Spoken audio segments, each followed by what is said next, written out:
Sir ಈ flight ಅಷ್ಟೇ ಅಲ್ಲದೆ medical college BG medical college hostel ಒಳಗಡೆ ಫ್ಲೈಟ್ ಇದೆ ಸರ್, ಅಲ್ಲೂ ಕೂಡ ಸ್ಟೂಡೆಂಟ್ ಡೆತ್ ಆಗಿದ್ದಾರೆ.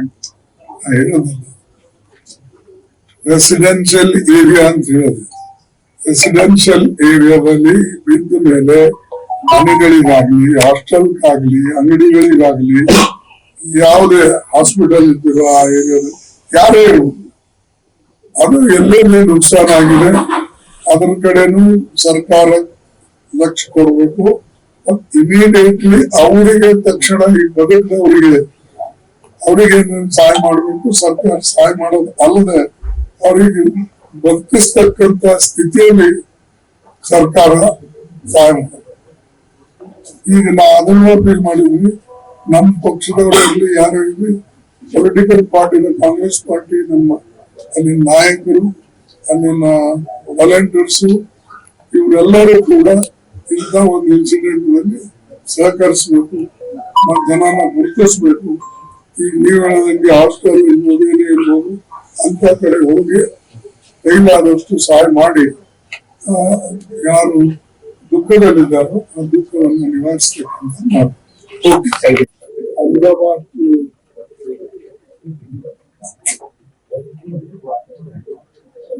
ಲಂಡನ್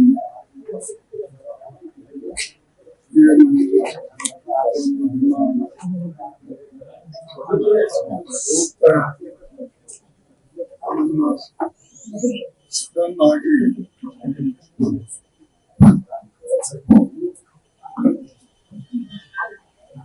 ಅಹಮದಾಬಾದ್ ಹೊರಗಡೆ ಜನ ಎಲ್ಲಿ ವಾಸ ಮಾಡ್ತಿದ್ರು ಅಂದ್ರೆ ಅದನ್ನ ಬಿದ್ದು ಬೆಂಕಿ ಸುಮಾರು ಜನ ನಾನು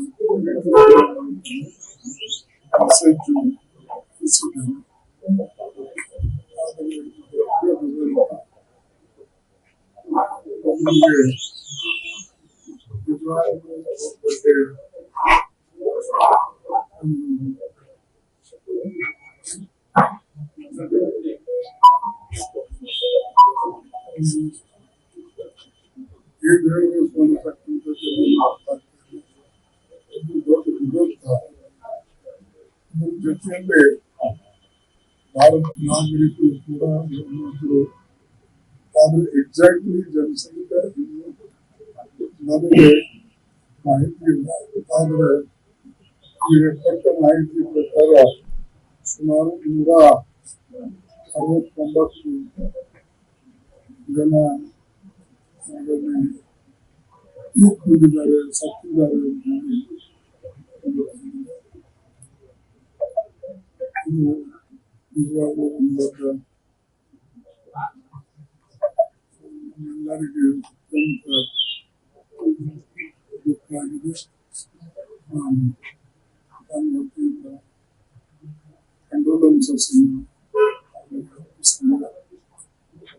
ಮತ್ತು ವಿಶೇಷವಾಗಿ ನಾನು ನಮ್ಮ ಪಕ್ಷದ ನಾಯಕರಿಗೆ ಕೂಡ ಕೇಳ್ಕೊತೀನಿ, ಇಂಥ ದುರಂತದಲ್ಲಿ ಸತ್ತಂತ ಜನರಿಗೆ ಏನು ಸಹಾಯ ಮಾಡಬೇಕು ಅದು ಎಲ್ಲರೂ ಕೂಡ ಕಾಂಗ್ರೆಸ್ ಕಾರ್ಯಕರ್ತರು, ಬೇರೆ ಸಾಮಾಜಿಕ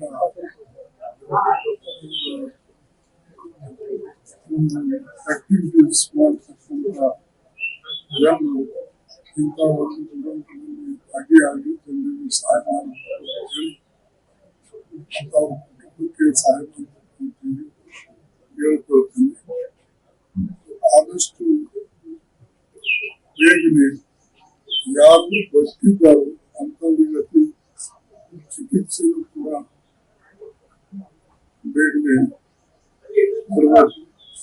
ಅದು ಯಾವ ಲೊಕ್ಯಾಲಿಟಿಯಲ್ಲಿ ಬಿದ್ದಿದೆ ಅಲ್ಲಿಂದ ನಾವು ತೆಗೆದ ಮನೆ ಬಿದ್ದಂತ ಮನೆಗೆ ಅಥವಾ ಏನು ಅಲ್ಲಿ ನುಕ್ಸಾನ ಆಗಿದೆ ಅದನ್ನು ಕೂಡ ಸರ್ಕಾರ ಇಲ್ಲಿ ಅವರಿಗೆ ಸಹಾಯ ಮಾಡಬೇಕು. ವಿಶೇಷವಾಗಿ ಇದು ಏನು ವಿಮಾನ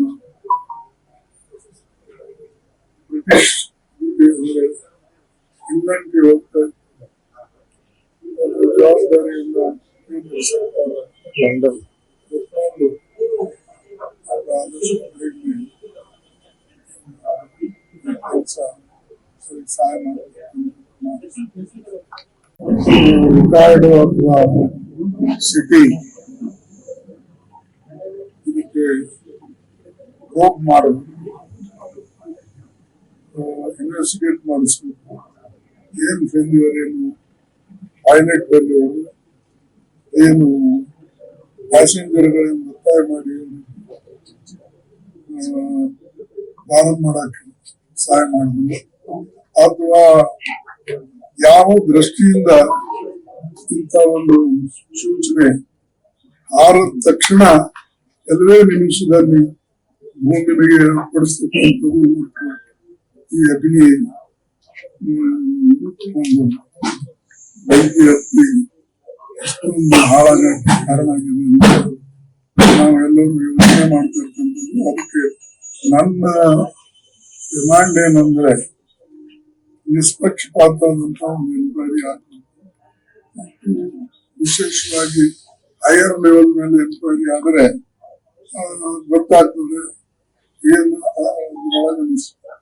ಅಂದ್ರೆ ಟೆಕ್ನಾಲಜಿ ಫೇಲ್ಯೂರು ಅಥವಾ ಪೈಲಟ್ ಫೇಲ್ಯೂರು ಅಥವಾ ಅಡ್ಮಿನಿಸ್ಟ್ರೇಷನ್ ಲ್ಯಾಬ್ಸು ಅಥವಾ ಡಿಜಿ ಫಾಲ್ಟು ಇವೆಲ್ಲನೂ ಕೂಡ ಹೊರಗೆ ಬರ್ತವೆ. ಆದ್ರೆ ನನ್ನ ಮೊದಲನೇದು ಈಗ ಯಾರು ಸತ್ತಿದ್ದಾರೆ ಅವರಿಗೆ ಕಂಡೋಲೆನ್ಸಸ್, ಎರಡನೇದು ಯಾರು ಬದುಕಿದ್ದಾರೆ ಏನೇನು ಅವರಿಗೆ ವ್ಯವಸ್ಥೆ ಮಾಡಬೇಕು ಅದು ಮೊದಲು ಮಾಡಬೇಕು. ಇಂಥ ದುರಂತ ಆಗಬಾರ್ದಿತ್ತು, ಆಗಿದೆ. ಇದು ಒಂದು ದೊಡ್ಡ ಆಘಾತ ನಮಗುಂಟು ಮಾಡಿದೆ. ಅವರೆಲ್ಲರಿಗೂ ನನ್ನ ಹೃತ್ಪೂರ್ವಕವಾದಂತಹ ಶ್ರದ್ಧಾಂಜಲಿಯನ್ನ ಅರ್ಪಿಸ್ತೇನೆ. ಮತ್ತು ಮೂರನೇದಾಗಿ ಇದ್ರ ಎನ್ಕ್ವೈರಿನೂ ಕೂಡ ನಿಷ್ಪಕ್ಷಪಾತವಾಗಿ ಆಗಬೇಕು. ಸುಪ್ರೀಂ ಕೋರ್ಟ್ ರಿಕಾರ್ಡ್ ಜಡ್ಜ್ ಆಗಲಿ ಅಥವಾ ಪ್ರೆಸೆಂಟ್ ಜಡ್ಜ್ ಒಂದು ಈ ಹೊಣೆಯನ್ನ ಕೊಟ್ಟು ಒಂದು 3 ತಿಂಗಳಲ್ಲಿ ಆ ರಿಪೋರ್ಟ್ ಅನ್ನು ತರಿಸಿ ಸಂಬಂಧಪಟ್ಟವ್ರ ಮೇಲೂ ಸರ್ಕಾರ ತಪ್ಪಿದ್ರೆ ಸರ್ಕಾರದಾಗ ಯಾರ ಮೇಲೆ ಹೊಣೆ ಕೂರಿಸ್ಬೇಕು ಮಾಡಬೇಕು ಮತ್ತು ಅಧಿಕಾರಿಗಳು ತಪ್ಪಿದ್ರೆ ಅದನ್ನು ಕೂಡ ಹೊರಗೆ ಬರ್ತದೆ. ಇಷ್ಟು ಮಾತ್ರ ಈ ಸಂದರ್ಭ ಹೇಳ್ತೀನಿ. ನಿಜವಾಗ್ಲೂ ನಮಗೊಂದು ಶಾಕ್ ಆಗಿದೆ. ಇಷ್ಟೊಂದು ಜನ ಅಟ್ ಎ ಟೈಮ್ ಅವರು ನಮ್ಮ ಉಸಿರನ್ನ ಬಿಟ್ಟಿದ್ದಾರೆ. ನಿಜವಾಗ್ಲೂ ಮತ್ತೊಮ್ಮೆ ಅಂತ ಇನ್ಸಿಡೆಂಟ್ ನಡೆದು ಹೋಗಿದೆ. ಅದು ಬೇಗನೆ ಬಿಡಕ್ಕೆ ಅಥವಾ ಹಿಂದಕ್ಕೆ ಹೋಗಕ್ಕೆ ಆತುರವಾಗಿದ್ದರು. ಅಂತಾಗೆ ಅವರ ಒತ್ತಡ ಇತ್ತು ಅಂತಕ್ಕಂಥ ಮಾಹಿತಿ ಬಂದಿದೆ. ಅದು ವೆರಿಫೈ ಮಾಡಬೇಕು. ಯಾಕಂದ್ರೆ ನಾವು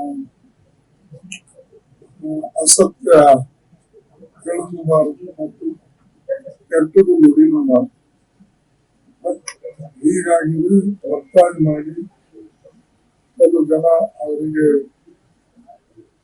ಸರಿ ಇಲ್ಲ ವಾತಾವರಣ ಅಂತ ಹೇಳುವುದನ್ನು ಎಲ್ಲ ಬಿಡಿ ಏನಾಗೋದಿಲ್ಲ ಅಂತ ಹೇಳಿ ಬೆಳೆಸಿದ್ದಾರೆ ಅಂತಕ್ಕಂಥ ಒಂದು ಇದನ್ನು ಕೂಡ ಬಂದಿದೆ. ಹೀಗಾಗಿ